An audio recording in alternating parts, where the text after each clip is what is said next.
Bismillahirrahmanirrahim. Assalamualaikum warahmatullahi wabarakatuh. Bismillahirrahmanirrahim. Puji dan syukur marilah kita panjatkan kehadirat Allah SWT yang telah memberikan kita nikmat sehingga kita hari ini masih diberi kesehatan, keberkahan dan juga kelancaran dalam menjalani setiap aktivitas yang kita lalui pada hari ini. Salawat salam terlimpah curah kepada junjungan kita Nabi besar Muhammad SAW, mudah-mudahan keluarga, sahabat, tabi'in dan kita selaku umatnya mendapat syafaat. Amin amin ya alamin. Alhamdulillah ya, hari ini kita bisa kembali melakukan kegiatan perkuliahan ya, dengan menyaksikan video yang saya sajikan pada hari ini ya. Minggu lalu kita sudah mempelajari mengenai pembangunan masyarakat ya, bahwasanya pembangunan masyarakat itu sebagai suatu gerakan ya, yang mana di dalamnya nanti akan menciptakan tingkatan kehidupan ya, yang tentunya melibatkan masyarakat ya, sehingga masyarakat menjadi lebih baik kondisinya seperti itu ya. Nah, itu ada berkaitan dengan pembangunan masyarakat. Kemarin juga kita mengulas ya, bahwasanya pembangunan itu ada yang sifatnya top down dan ada sifatnya bottom up, dan setiap program-program yang dilakukan baik itu top down ataupun bottom up tentunya punya kelemahan dan kelebihan masing-masing ya. Tinggal bagaimana kita bisa melihat berdasarkan situasi dan kondisi yang terjadi di masyarakat ya. Juga bahwasanya pembangunan ini ya sebagai proses perubahan ya, pembangunan sebagai proses perubahan. Nah, kaitannya juga proses pembangunan itu dari perspektif mobilisasi sumber daya ya, bisa oleh negara, masyarakat, swasta gitu ya, dan lain-lainnya. Nah, kita akan membahas secara lebih jauh mengenai mengenai pembangunan ya, bahwasanya pembangunan nih ya, pembangunan menurut Jamaluddin adalah perubahan ke arah yang lebih baik ya, dan lebih maju daripada sebelumnya. Jadi pada prinsipnya setiap pembangunan itu ada perubahan ke arah yang lebih baik.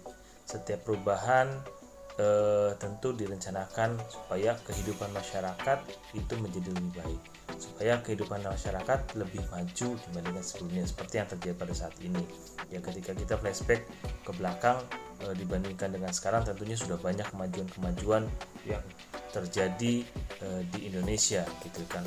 Meskipun ada beberapa hal yang memang bisa jadi mengalami pengunduran juga ada ya, tapi pada dasarnya setiap pembangunan itu menuju ke arah yang lebih baik, menuju ke arah yang lebih maju dibandingkan sebelumnya. Pembangunan dapat juga diartikan sebagai gagasan untuk mewujudkan sesuatu yang dicita-citakan ya.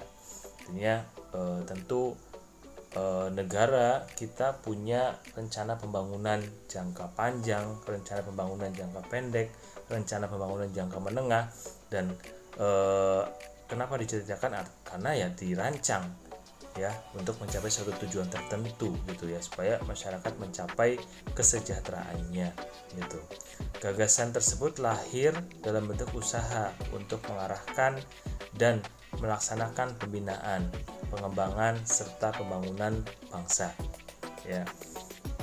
Secara terminologi, pembangunan itu identik dengan berbagai macam istilah ya.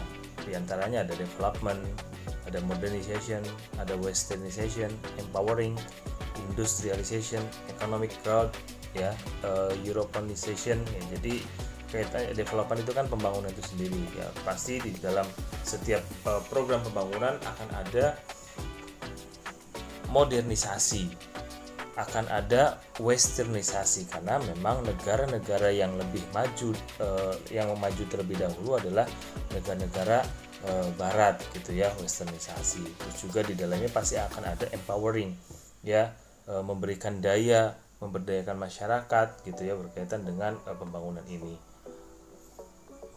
Berikutnya ada industrialization ya, tentu seperti ya teman-teman sudah tahu berkaitan dengan sejarah masa lalu gitu ya. Perubahan sosial itu ya terjadi akibat adanya revolusi industri gitu ya, dan tentu ya seperti sekarang ini terjadi ya, semua sudah berbasis IT gitu ya, ataupun revolusi industri ya di bidang teknologi saat ini gitu ya, 5.0 ya, terus juga 4.0 gitu ya. Nah itu jadi berkaitan dengan industrialization, economic growth ya. Tentu setiap pembangunan yang dirancang itu untuk menumbuhkan ekonomi masyarakat, untuk menumbuhkan ekonomi negaranya. Europeanization artinya ya hampir sama dengan westernization, artinya negara-negara barat, negara-negara Eropa itu lebih maju terlebih dahulu, sehingga ya bisa kita adaptasi kemajuan-kemajuan yang sudah didapatkan oleh negara-negara barat ataupun negara-negara yang ada di Eropa. Bahkan sampai kepada political change, artinya ya perubahan-perubahan politik gitu ya, karena kita kan terjadi sampai sekarang masanya masa demokrasi gitu ya. Mudah-mudahan demokrasinya menjadi lebih baik seperti itu. Pembangunan adalah serangkaian upaya atau langkah untuk memajukan kondisi masyarakat sebuah kawasan ataupun negara dengan pembangunan tertentu. Ini menurut Muljarto Cokrowinoto tahun 2004 ya. Nah, ada beberapa paradigma dalam pembangunan. Pembangunan adalah proses perubahan ke arah kondisi yang lebih baik yang melalui upaya yang dilakukan secara terencana. Ini menurut Karta Sasmita, Kinanjan Karta Sasmita tahun 1997. Ya, bahwasanya tujuan dari pembangunan ini adalah untuk meningkatkan standar hidup masyarakat, level of living ya. Peningkatan standar hidup dari masyarakat ataupun setiap orang, baik itu dilihat dari pendapatannya, tingkat konsumsi pangannya, dari sandangnya, papannya, pelayanan kesehatan, pendidikan, dan juga lain-lainnya. Yang jelas dalam setiap aktivitas kehidupannya itu standarnya ada peningkatan gitu ya. Nah, berikutnya yang kedua adalah penciptaan berbagai kondisi yang memungkinkan tumbuhnya rasa percaya diri ataupun self esteem gitu ya. Nah, jadi adanya pembangunan ini juga untuk menumbuhkan rasa percaya diri masyarakat gitu ya, rasa percaya diri individu ya, bahwasanya setiap individu punya potensi, setiap individu punya kompetensi untuk berkembang, untuk menjadi lebih baik, sehingga kepercayaan dirinya meningkat, bahwasanya saya memiliki potensi, saya memiliki kompetensi ya, hasil dari belajar, hasil dari pengalaman yang dihadapi oleh setiap masyarakat ataupun individu. Yang ketiga adalah peningkatan kebebasan ataupun freedom demokrasi dari setiap orang. Jadi ya dengan pembangunan ya tentu adanya peningkatan kebebasan, tapi bukan berarti bebas dalam artian tanpa ada tanpa ada halangan apapun, tapi ya tentu harus memperhatikan hak-hak orang lain ya. Kita punya hak kebebasan, tapi hak kebebasan kita juga dibatasi oleh hak kebebasan orang lain, sehingga saling menghargai ya. Demokrasi itu juga bisa pada akhirnya ada saling menghargai ya, saling toleransi antara satu dengan yang lainnya gitu, sehingga peningkatan kebebasan itu bisa terwujud ya berdasarkan hasil pembangunan. Itu menurut Todaro tahun 2000. Dan memang ada beberapa perbedaan antara paradigma pembangunan yang dulu dengan yang sekarang tentunya gitu ya. Kalau dulu paradigma lama, program ataupun kebijakan yang dirancang itu sifatnya adalah top down. Kemarin top down kita sudah bahas ya, bahwasanya program top down itu yang programnya muncul dari atas ke bawah, ataupun programnya itu datang dari pemerintah, datang dari korporasi ya, langsung ke masyarakat gitu ya. Masyarakat tidak dilibatkan dalam merencanakan suatu program gitu ya. Artinya program dan kebijakannya bersifat top down, dari atas sudah menentukan, masyarakat tinggal melaksanakan. Lalu yang berikutnya adalah mentalitasnya, nerimo kalau orang Jawa. Nerimonan itu ya menerima apapun yang dilakukan oleh pemerintah, menerima apapun yang dilakukan oleh komunitas, menerima apapun yang dilakukan oleh swasta gitu kan. Apapun programnya, apapun kebijakannya ya diterima saja, seperti itu.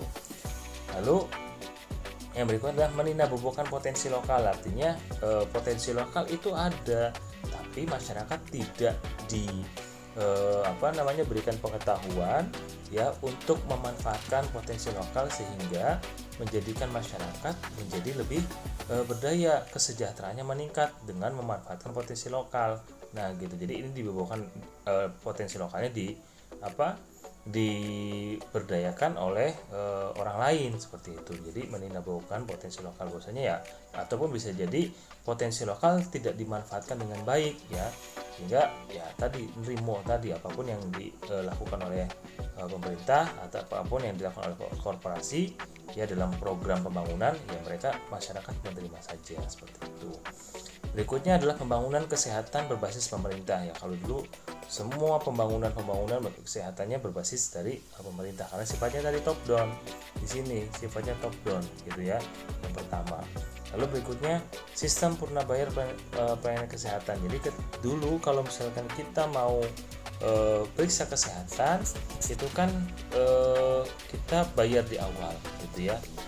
Nah, tidak dijamin oleh pemerintah gitu ya, kesejahteraan ataupun juga jaminan sosialnya itu tidak ada ya kalau paradigma yang lama gitu. Jadi setiap kita mau periksa gitu ya, itu pasti mengeluarkan uang, bayar gitu ya kepada dokternya ataupun ke puskesmas ataupun yang lain-lainnya gitu ya.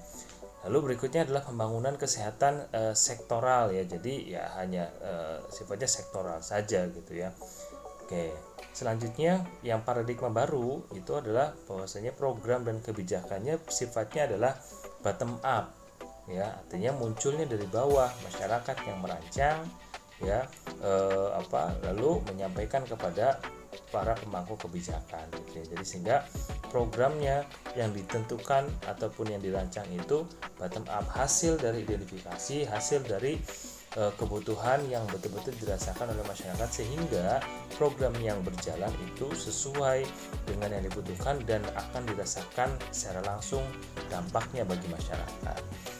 Berikutnya adalah mentalitas proaktif ya. Jadi memang masyarakat itu harus proaktif gitu ya, untuk membangun dirinya, untuk membangun masyarakat, dan untuk membangun lingkungan sosialnya. Berikutnya pemberdayaan sumber daya lokal ya. Jadi setiap daerah punya potensi lokal. Nah, bagaimana potensi-potensi yang dimiliki oleh lingkungan sekitar itu bisa dimanfaatkan dengan baik ya, tanpa dihabisi semuanya, tapi dimanfaatkan dengan baik ya, diberdayakan dengan baik sehingga dapat menambah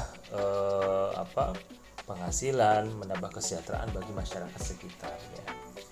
Pembangunan kesehatan berbasis masyarakat ya. Jadi karena ya sifatnya tadi bottom up gitu. Jadi pembangunan kesehatan berbasis dari masyarakat. Sistem prabayar pelayanan kesehatan ya gitu. Jadi adanya jaminan sosial dari pemerintah itu juga menjadi salah satu bagian dari pembangunan pada saat ini. Pembangunan kesehatan multisektor ya. Jadi di berbagai macam sektor ya. Jadi misalkan sekarang BPJS itu kan bisa digunakan dimanapun ya, sesuai dengan rujukannya seperti itu ya. Nah ini berkaitan dengan berkaitan dengan paradigma pembangunan, baik itu dari paradigma lama ataupun dari paradigma pembangunan yang baru seperti itu. Nah selanjutnya ada beberapa hal ruang lingkup dalam pembangunan. Yang pertama, pembangunan di bidang ekonomi ya. Jadi memang tujuan dari pembangunan ini adalah ya tentu yang pertama kaitannya dengan ekonomi ya, karena ya kehidupan seseorang juga berkaitan dengan pengembangan ekonominya gitu ya, pertumbuhan ekonomi ya, sehingga pendapatan seseorang ya, pendapatan per kapita dari negara itu juga meningkat gitu ya. Yang kedua adalah pembangunan di bidang politik gitu ya, pembangunan di bidang politik ya. Tadi pembangunan di bidang politik berkaitan tentunya dengan ya kebebasan, demokrasi gitu ya, terus juga adanya perbaikan etika politik gitu ya, adanya perbaikan dalam etika politik dan lain sebagainya gitu. Lalu yang ketiga adalah pembangunan di bidang sosial ya. Pembangunan di bidang sosial artinya ya bagaimana social development ini bisa berjalan untuk mengurangi setiap penderitaan yang dihadapi oleh manusia atau dihadapi oleh masyarakat, ya, baik itu karena misalkan oleh bencana alam ataupun juga ya karena perbuatan-perbuatan manusia yang memang tidak bertanggung jawab lah gitu, sehingga kesejahteraan manusia terganggu ataupun manusia menjadi menderita karena adanya bencana alam ataupun hal-hal lainnya gitu ya, sehingga masyarakat perlu berpartisipasi bersama-sama membangun ya, memberdayakan potensi lokal tanpa mengurangi esensi untuk menjaga lingkungan menjadi lebih baik gitu. Selanjutnya adalah pembangunan di bidang pendidikan gitu ya. Nah, jadi pendidikan ini kan memiliki tujuannya untuk menciptakan, memberikan kemampuan, memberikan kecerdasan, ya, menemukan potensi ataupun mengembangkan kompetensi yang dimiliki oleh setiap individu, mengembangkan potensi yang dimiliki oleh setiap masyarakat gitu. Nah, sehingga pendidikan ini menjadi hal yang penting agar masyarakat ya ataupun individu ya itu siap untuk menjadi generasi selanjutnya gitu, ataupun proses pengkaderan juga gitu ya, untuk memberdayakan ataupun membangun masyarakat seperti itu. Yang kelima adalah pembangunan di bidang keagamaan ya. Pembangunan di bidang keagamaan ya tentu sebagai proses yang dilakukan terus menerus ya, dan tentunya dilandasi oleh pemikiran yang rasional ya, dan keyakinan yang transendental gitu ya, sehingga setiap orang ya menghindari pengingkaran dan menghindari pengingkaran terhadap kebenaran suatu agama gitu ya gitu. Jadi ya harus didalami ya kemampuan ataupun pengetahuan tentang agama gitu dari masing-masing agama yang dianutnya gitu ya, seperti itu ya. Jangan sampai mudah goyah iman seseorang gitu ya, karena tidak didasari oleh pembangunan ataupun kekuatan agama yang mumpuni seperti itu ya. Misalkan berkaitan dengan ketaatan beragama itu juga harus ditingkatkan, itu perlu gitu, dan juga pemerintah perlu mendukung pembangunan sarana dan prasarana dari tempat beribadah gitu ya, terus juga adanya toleransi ya antar umat beragama gitu ya, dan lain-lain sebagainya gitu, di dalam pembangunan bidang keagamaan. Lalu yang terakhir adalah pembangunan di bidang lingkungan ya.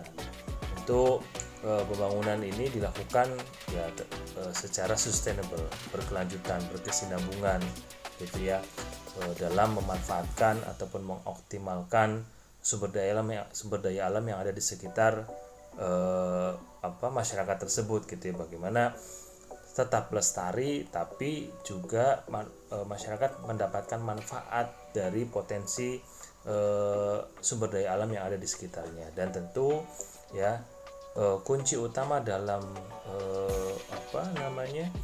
dalam menjaga kelestarian lingkungan itu harus memahami dari konsepsi AMDAL-nya ataupun analisis mengenai dampak lingkungan seperti itu gitu ya. Jadi pembangunan di bidang lingkungan ini penting ya, supaya ya tadi ya di dalam bidang sosial itu manusia tidak tersengsara akibat adanya bencana-bencana yang terjadi. Karena apa? Ulah tangan manusia itu sendiri ya tidak memperhatikan lingkungan sekitarnya gitu ya, dihabisi semua hal-hal yang memang menopang cadangan air, sehingga ya akhirnya banjir, hutan-hutannya ditebang ya, semua gitu. Nah, itu harus hati-hati gitu. Jadi adanya pembangunan di bidang lingkungan dengan melestarikan lingkungan, tidak menghabisi sumber daya alam yang ada di lingkungan sekitar kita gitu ya. Selanjutnya berkaitan dengan pembangunan sosial. Pembangunan sosial itu menurut Midgley adalah suatu proses perubahan sosial yang terencana ya, yang didesain untuk mengangkat kesejahteraan penduduk secara menyeluruh dengan menggabungkannya ya dengan proses pembangunan ekonomi yang dinamis. Lalu selanjutnya, pembangunan adalah pendekatan pembangunan yang secara spesifik berusaha mengintegrasikan proses ekonomi dan sosial sebagai satu kesatuan dari proses pembangunan yang dinamis, membentuk dua sisi dari mata uang yang sama. Artinya pembangunan itu tidak hanya dilihat dari satu sisi saja, misalkan dari sisi ekonominya saja ataupun dari sisi sosialnya saja, tapi kedua hal ini saling berkaitan ya, seperti dua sisi mata uang gitu yang memang dua-duanya dibutuhkan. Tidak bisa hanya ekonominya saja, tidak bisa hanya sosialnya saja, tapi saling berbanding lurus ya, bahwasanya ketika mengintegrasikan ekonomi harus juga mengintegrasikan sosialnya, sehingga tidak ada ketimpangan ya, seperti itu. Jadi pengembangan ekonominya berjalan dan juga pengembangan sosialnya juga berjalan gitu. Selanjutnya, pembangunan sosial memberikan penekanan pada totalitas dari masyarakat ya, yang meliputi totalitas dari masyarakat yang meliputi aspek ekonomi, politik, sosial, dan kultural. Itu menurut pendapat dari Pawar and Cox ya, tahun 2010 gitu ya. Dan biasanya kan kalau pembangunan ekonomi juga nanti akan berhubungan dengan proses industrialisasi gitu ya.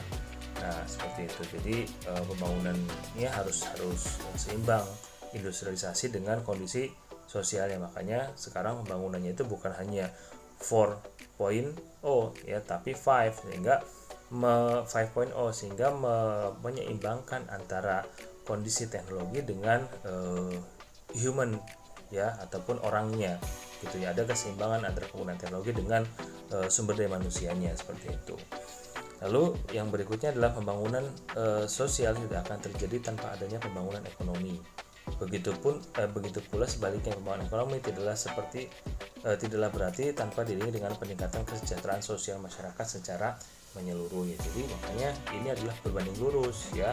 Ketika pembangunan ekonomi berjalan dengan baik ya, maka harus juga ada diiringi dengan peningkatan kesejahteraan sosialnya gitu, sehingga tidak ada ketimpangan yang terjadi di masyarakat. Meskipun pada dasarnya saat ini masih saja terjadi adanya ketimpangan sosial ya, terutama di kota-kota besar seperti itu ya. Tapi tentu ya dengan ya adanya berbagai program-program baik dari pemerintah ataupun dari masyarakat sendiri ataupun dari swasta ya, tentu ini akan sangat membantu sekali ya adanya pembangunan ekonomi dan juga adanya peningkatan kesejahteraan sosial masyarakat ya.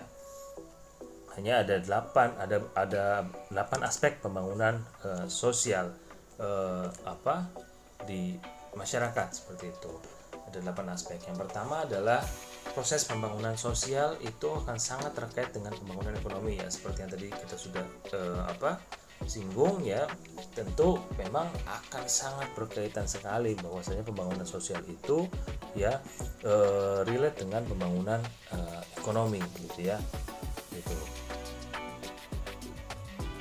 Selanjutnya ya, pembangunan sosial mempunyai fokus berbagai macam disiplin ilmu ya. Jadi memang dalam rangka pembangunan sosial itu tidak hanya dilihat dari satu disiplin ilmu saja, tapi dari berbagai macam disiplin ilmu yang nantinya mendukung ya, membantu untuk mensukseskan proses pembangunan sosial gitu ya. Misalkan tidak hanya bisa dilihat dari sisi ilmu ekonominya saja gitu, tapi ada ilmu sosialnya, ilmu teknologi dan lain sebagainya gitu ya.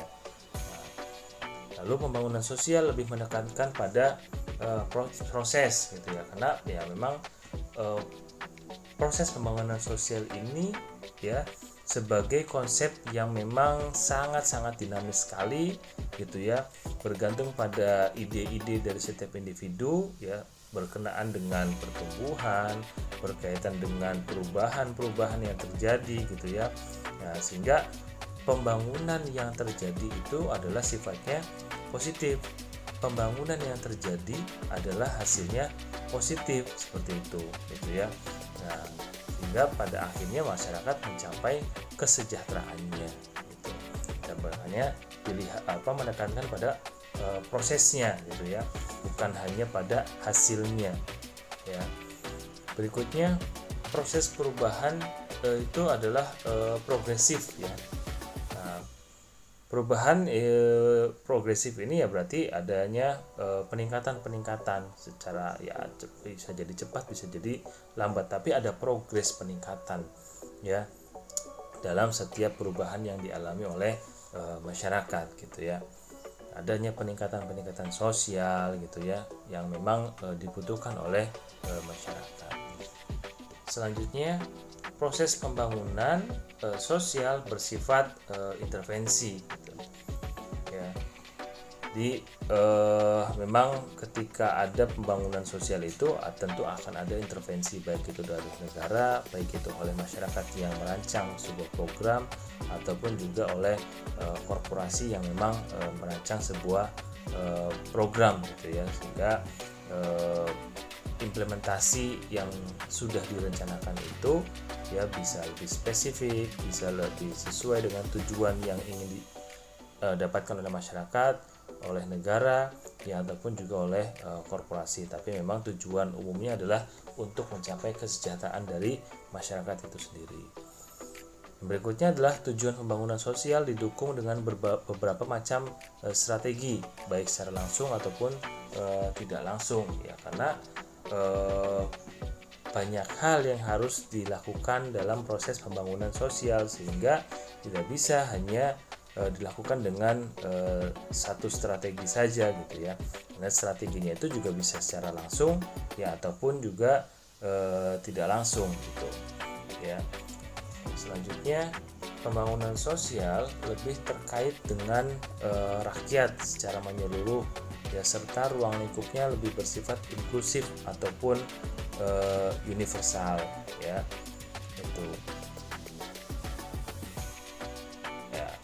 Selanjutnya, pembangunan tujuan pembangunan sosial adalah kesejahteraan sosial gitu ya. Jadi tidak mungkin negara, masyarakat, ya korporasi itu melakukan pembangunan sosial ya tanpa ada tujuan untuk mensejahterakan masyarakat ya, meskipun ada juga tujuan-tujuan lain ya yang dilakukan oleh para pelaksana pembangunan sosial, tapi secara umum program tujuan pembangunan sosial ini adalah untuk kesejahteraan sosial di masyarakat gitu ya. Oke. Nah, ada beberapa hal yang berkaitan dengan pembangunan sosial. Yang pertama adalah social service, ya pelayanan sosial. Gitu. Jadi, nah nanti kita akan membahas berkaitan dengan agent of change, ya nanti ada materinya sendiri. Jadi, ya kita sebagai mahasiswa pendidikan masyarakat ataupun juga teman-teman lain ya yang bukan jurusan pendidikan masyarakat gitu ya, ya kita harus mau ya untuk menjadi untuk melayani masyarakat gitu ya, untuk melayani masyarakat, karena ini berkaitan dengan pembangunan sosial, social service ini atau melayani masyarakat ini. Lalu berikutnya adalah social welfare service, artinya ya kita membantu masyarakat untuk mencapai kesejahteraannya gitu ya. Ya misalkan adanya kegiatan pemberdayaan masyarakat gitu ya, dengan berbentuk kelompok usaha bersama dan lain-lainnya. Lalu juga ada community development ya, pengembangan kapasitas masyarakat gitu ya, mengorganisasikan masyarakat gitu, sehingga masyarakat menjadi lebih berdaya ya, dilihat dari berbagai macam kebutuhan yang ada di lingkungan masyarakat itu sendiri ya. Nah, pembangunan sosial ini sebagai pendekatan pembangunan sosial ini mengintegrasikan kesejahteraan sosial sebagai satu paket dengan pembangunan ekonomi. Nah, yang menyelenggarakan program-program pembangunan sosial ini ya seperti yang tadi saya sempat singgung-singgung, adalah ada 3 yang melaksanakan kegiatan pembangunan sosial ataupun yang bertanggung jawab untuk mensejahterakan masyarakat. Yang pertama adalah tentunya negara. Negara memiliki tanggung jawab penuh ya untuk mewujudkan kesejahteraan warganya dengan adanya kebijakan-kebijakan sosial yang dirancang oleh pemerintah seperti itu. Nah, diantaranya ya negara ini memang wajib membuat ataupun merancang anggaran untuk kesejahteraan masyarakat gitu ya, minimal prioritas yang dirancang dalam kebijakannya itu sebagai pemenuhan kebutuhan dasar dari masyarakatnya, dan juga jaminan-jaminan sosial ya seperti jaminan kesehatan gitu ya. Terus juga bagi orang-orang yang tidak mampu ya itu kan ada bantuan langsung gitu ya, meskipun bantuan langsung itu pun belum tentu selamanya baik karena bisa jadi ketagihan, karena memang beberapa kali saya diskusi ya di lapangan berkaitan dengan adanya bantuan-bantuan sosial seperti itu, sehingga masyarakat menjadi terlena, menjadi terbiasa dengan adanya bantuan-bantuan gitu ya.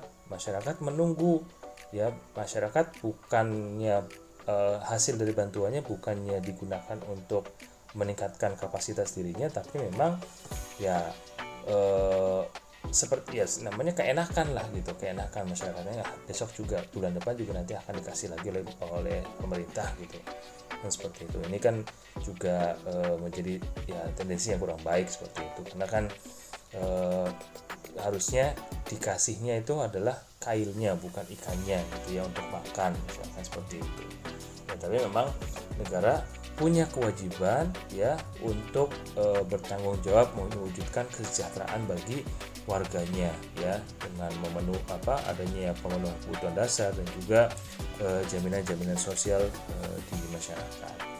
Yang kedua adalah pembangunan sosial berbasis masyarakat ya. Masyarakat hidup dan berkembang karena dinamikanya sendiri gitu ya. Jadi masyarakat itu kan tumbuh dan berkembang atas dasar lingkungan sosial yang ada di lingkungan masyarakat itu sendiri ya, bukan karena dorongan apalagi inisiatif negara. Jadi masyarakat sendiri yang memang memiliki inisiatif untuk mengembangkan lingkungan sekitarnya, untuk mengembangkan dirinya gitu ya. Karena negara tidak selamanya bisa untuk mengurus masyarakat sampai pada lingkup yang terkecil, sehingga masyarakat itu sendiri yang memang harus bisa mempunyai inisiatif untuk membangun masyarakat yang ada di lingkungan sekitarnya. Menurut Hall dan Midgley ya, dalam praktek kehidupan sosial, masyarakat sipil termanifestasi dalam berbagai bentuk ya, diantaranya ada institusi berbasis agama ya, institusi berbasis inovasi teknologi, institusi sosial di bidang kesehatan, pendidikan, pembangunan berbasis komunitas, advokasi lapisan marginal, dan juga lain-lainnya gitu ya. Jadi ini adalah program yang biasanya sifatnya adalah bottom up ataupun dilakukan community based development ya, pengembangan masyarakat ya dari bawah gitu ya, gitu. Jadi berbasis pengembangan berbasis masyarakat gitu. Jadi sifatnya adalah bottom up ya, bagaimana masyarakat juga bisa membangun kapasitas ya, kapasitas dari setiap individu di lingkungan sosialnya, membangun kapasitas masyarakat sendiri, dan juga adanya institusi lokal gitu ya, misalkan kelompok-kelompok usaha ataupun juga berkaitan dengan organisasi kemasyarakatan, lembaga sosial masyarakat LSM gitu ya, ataupun ormas gitu. Nah, kelompok-kelompok usaha misalkan kalau di pendidikan masyarakat ataupun pendidikan non formal itu kan ada yang namanya kelompok usaha bersama. Nah, itu juga menjadi salah satu solusi untuk menyelesaikan persoalan-persoalan ataupun masalah-masalah sosial di masyarakat, terutama berkaitan dengan masalah ekonomi ataupun kemiskinan, kesejahteraan ataupun masalah pengangguran dan lain-lainnya gitu ya. Nah, itu juga bisa digali oleh teman-teman dari jurusan pendidikan masyarakat ataupun yang lainnya, dan juga berkaitan dengan masalah-masalah kenakalan remaja juga itu bisa dengan adanya komunitas-komunitas wisata, dengan adanya komunitas-komunitas yang di bidang teknologi, di bidang pendidikan gitu ya. Nah, pembangunan yang berbasisnya dari komunitas gitu ya. Nah, terus juga biasanya di pembangunan sosial berbasis masyarakat ini juga ada musrenbang ya, musyawarah rencana dan rencana pengembangan di lingkungan sosial masyarakat itu sendiri gitu ya. Lalu juga adanya keterlibatan masyarakat ataupun partisipasi dari masyarakat itu sendiri, pemberdayaan, dan juga adanya pendampingan pengembangan dari kapasitas kelembagaan ataupun kapasitas masyarakat itu sendiri. Itu berkaitan dengan pembangunan sosial berbasis kemasyarakatan.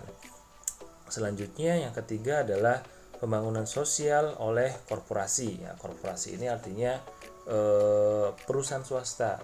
Ya, karena perusahaan swasta juga bertanggung jawab ya untuk membentuk kesejahteraan sosial di masyarakat gitu ya. Jadi jangan sampai perusahaan swasta ataupun perusahaan BUMN itu berdiri perusahaannya, maju perusahaannya, tapi melupakan orang-orang yang ada di lingkungan sekitar perusahaannya gitu ya. Jadi harus berimbang, maju perusahaannya, maju juga masyarakat di sekitarnya. Dengan apa? Salah satunya adalah dengan adanya CSR ataupun Corporate Social Responsibility. Jadi perusahaan swasta, perusahaan BUMN itu wajib membentuk ya CSR, Corporate Social Responsibility, yang fungsinya untuk membantu masyarakat ya, untuk mengembangkan masyarakat, membangun kapasitas untuk mensejahterakan masyarakat melalui berbagai macam program-programnya ya. Karena kegiatan CSR itu ya biasanya adalah ada 5 pilar ya katanya. Ada di CSR itu ada 5 pilar dalam mengembangkan masyarakat gitu ya. Pertama berkaitan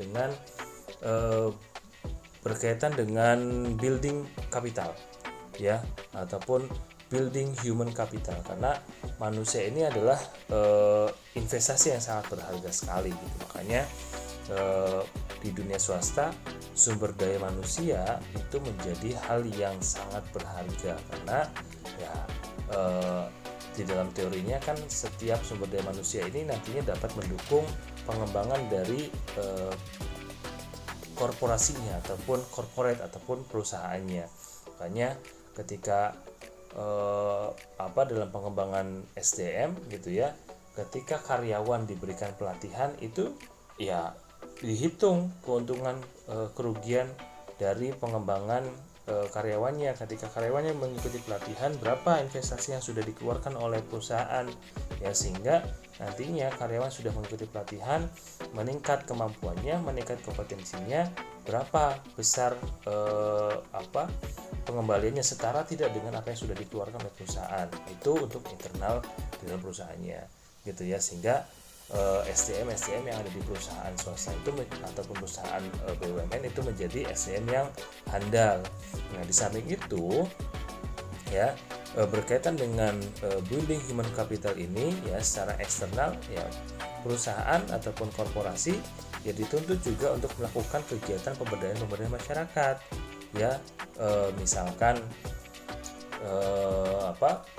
di Tasik kemarin ya, BRI itu punya di depan Unsir itu ada ya pengembangan kreativitas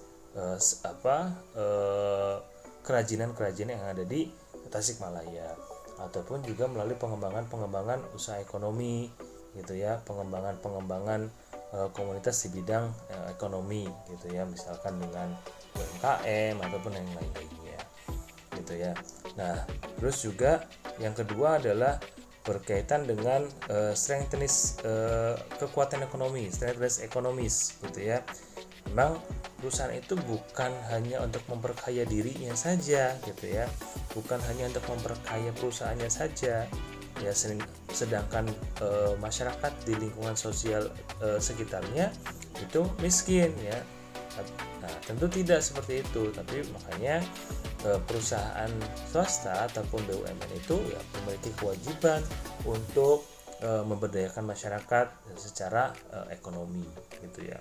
Lalu yang ketiga ya adanya assessing social cohesion ya, assessing social cohesion gitu. Ya, perusahaan memang dituntut untuk menjaga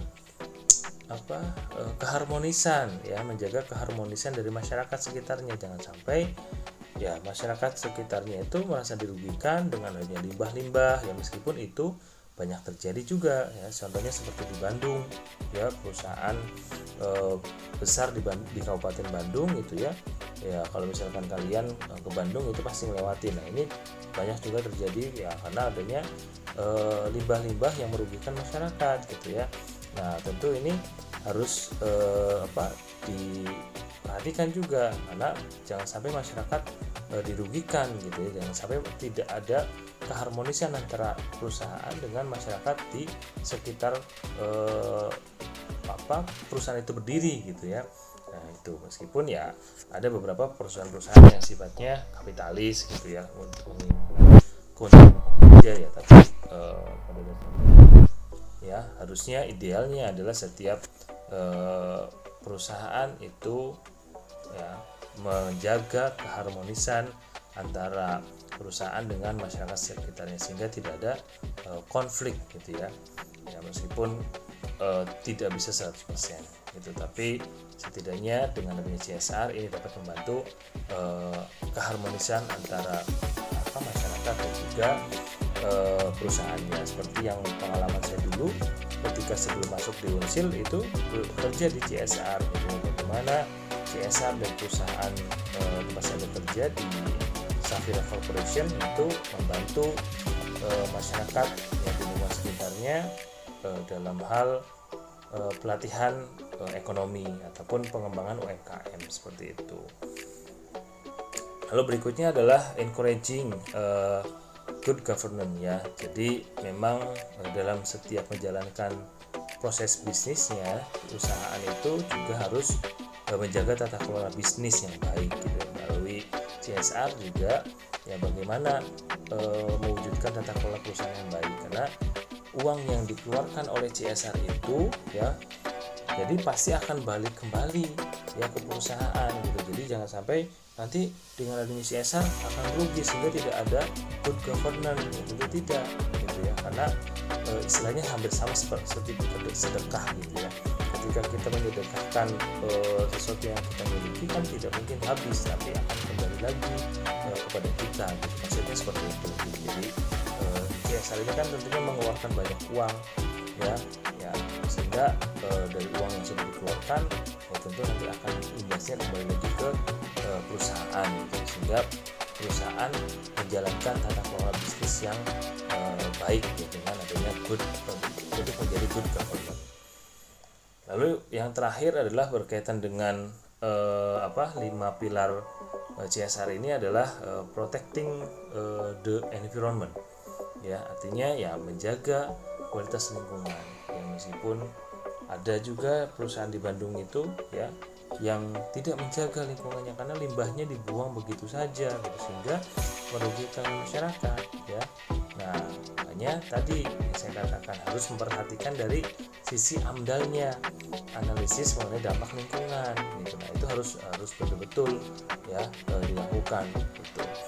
Jadi perusahaan melalui CSR ini harus bisa ya berusaha dengan baik untuk menjaga lingkungan sekitarnya, sehingga lingkungannya tidak rusak gitu ya. Masyarakat juga tidak banyak konflik dengan adanya kerusakan lingkungan yang diakibatkan oleh perusahaan-perusahaan tersebut ya. Contohnya kan yang lingkungannya rusak parah itu kan di Sidoarjo, itu akibat dari perusahaan salah satu orang ternama gitu ya.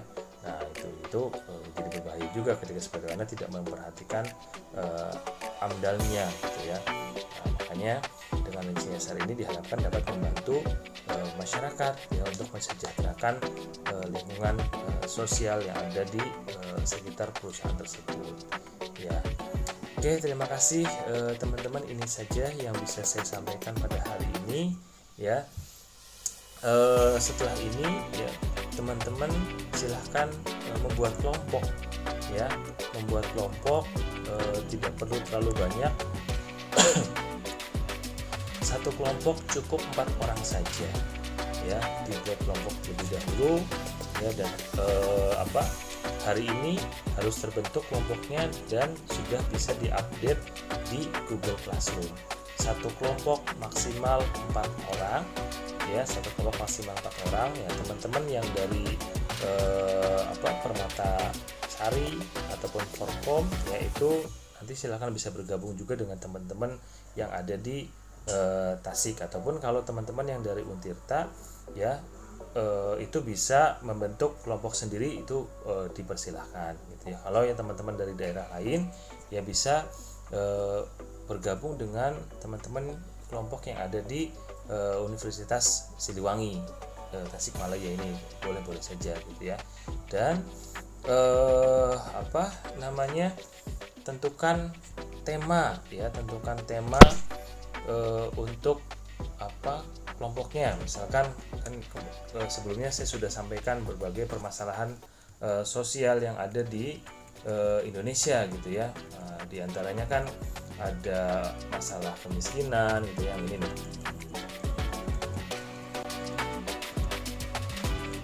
Nah, ini ada masalah kemiskinan, pengangguran, ya, dan lain-lainnya gitulah. Nah, kan banyak sekali gitu ya. Jadi teman-teman buat kelompok, satu kelompok maksimal 4 orang, dan tentukan tema kelompoknya, ya.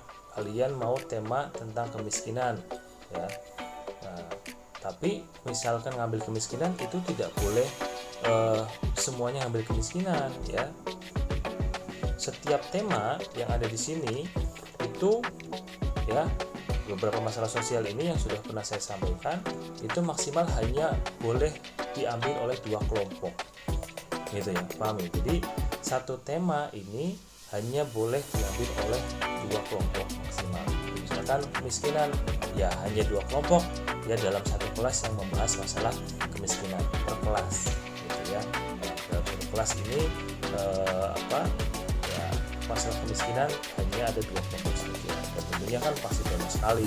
Di sini kan belum masuk mengenai permasalahan sampah, gitu ya. Misalkan juga fenomena-fenomena lain yang terjadi di lingkungan sekitar kita. Gitu ya. Itu silakan tentukan temanya. Nanti kalau misalkan ada yang belum paham, ya, bisa kontak saya secara langsung melalui WA gitu ya, ataupun juga bisa bertanya secara langsung di Google Classroom gitu. Jadi hari ini, ya, tugasnya adalah bentuk kelompok, ya. Ketua kelas bertanggung jawab untuk membentuk kelompok, ya. Satu kelompoknya maksimal 4 orang, ya. Teman-teman dari Permata Sari ataupun dari Permata Forkom, ya, itu juga bisa bergabung dengan teman-teman yang ada di Universitas Siliwangi, ya. Ketua kelas tolong dikoordinasikan. Teman-teman untuk membentuk kelompoknya bisa melalui Zoom meeting, ataupun juga ditentukan sendiri, ataupun melalui Google Meet, ya. Pertemuan sekarang melalui Google Meet, ya, silahkan gitu untuk membentuk kelompok gitu ya, gitu. Jadi satu kelompok maksimal 4 orang, ya, dan juga tentukan temanya, ya. Kalian mau ngambil tema tentang pengangguran, nah, misalkan, nanti tugas kelanjutannya nanti akan ada lagi gitu ya. Gitu. Yang jelas sekarang tugas teman-teman hanya membentuk kelompok dan menentukan temanya saja, seperti itu. Jika ada yang tidak difahami, nanti bisa tanya ke saya gitu. Oke, ya, terima kasih, itu saja yang bisa saya sampaikan, ya. Mudah-mudahan bermanfaat, ya. Mudah-mudahan banyak hal yang bisa kalian pahami, dan juga mohon maaf apabila ada hal-hal yang kurang berkenan. Terima kasih. Kurang lebihnya mohon. Assalamualaikum warahmatullahi wabarakatuh.